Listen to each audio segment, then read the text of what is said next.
Welcome to அர்ஷ் kitchen. இன்றைக்கி நாம் சனா மசாலா எப்படி செய்ய போகிறோன்னு பார்க்க போகிறோம். அதுக்கு முதல்ல கொண்டைக்கடலை 8 மணி நேரம் ஊற வச்சுடுங்க. அதுக்கப்புறமா வாஷ் பண்ணி இந்த குக்கரில் போட்டுக்கோங்க. இந்த மாதிரி 2 மீடியம் சைஸ் உருளைக்கிழங்கு இந்த மாதிரி ஹாஃபாக கட் பண்ணிவிட்டு குக்கரில் போட்டுக்கோங்க.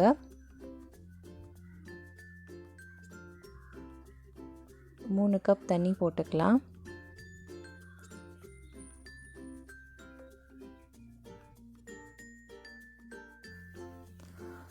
அரை டேபிள் ஸ்பூன் உப்பு போட்டுக்கலாம். 5 விசில் வர வரைக்கும் நாம் நல்லா வேக வச்சிடலாம் குக்கரில். இது எல்லாமே சனா மசாலாவுக்கு தேவையான பொருட்கள், நம்ம வீட்டில் இருக்கிற பொருட்கள் தான். ஸோ நீங்கள் ஈஸியாக சனா மசாலா செய்யலாம்.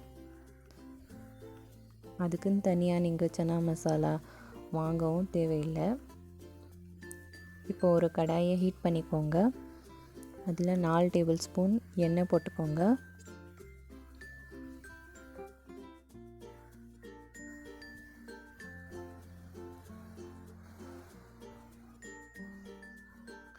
ஒரு பெரிய வெங்காயம் இந்த மாதிரி சின்ன சின்னதாக கட் பண்ணி போட்டுக்கோங்க.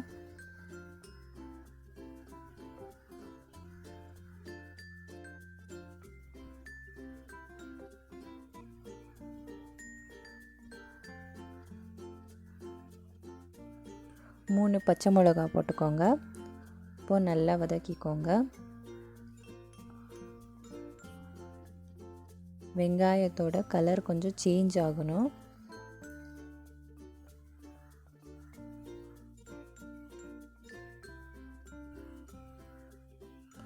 இப்போது 1/2 டீஸ்பூன் உப்பு போட்டுக்கலாம் சீக்கிரமாக வதங்கிறதுக்கு.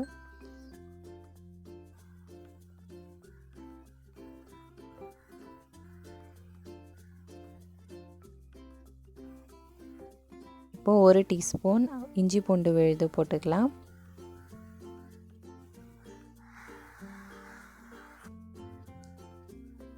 நல்லா வதக்கிக்கோங்க. பச்சை வாசனை போகிற வரைக்கும் நல்லா வதக்கிக்கோங்க.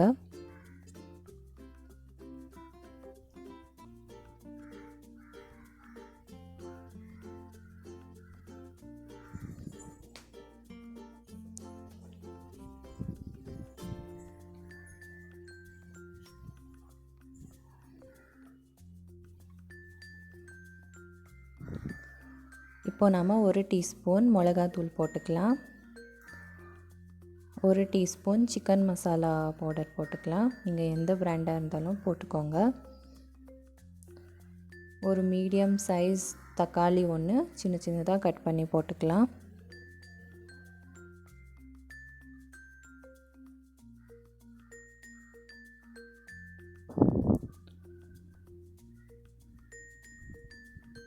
நல்லா வதக்கிக்கோங்க. கொஞ்சம் தண்ணி போட்டுக்கலாம்.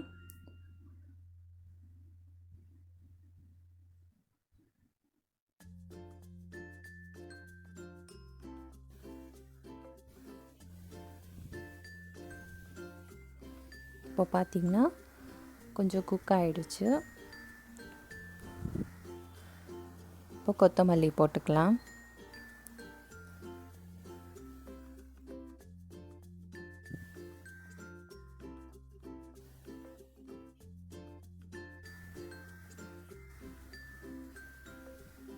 இப்போ வேக வச்ச கொண்டைக்கடலை உருளைக்கிழங்கு போட்டு நல்லா மிக்ஸ் பண்ணிக்கலாம்.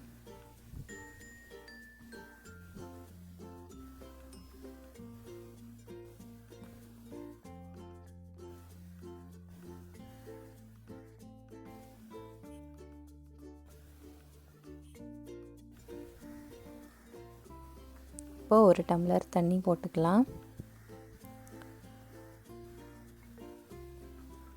இது நீங்கள் பூரி சப்பாத்தி எல்லாத்துக்கும் நல்லாயிருக்கும். நீங்கள் வீட்டில் ட்ரை பண்ணுங்கள். இப்போது 1 டேபிள் ஸ்பூன் டொமேட்டோ சாஸ் போட்டுக்கலாம். இது ஆப்ஷனல், உங்கள்கிட்ட இருந்தால் போடுங்க, இல்லைன்னா விட்டுடுங்க.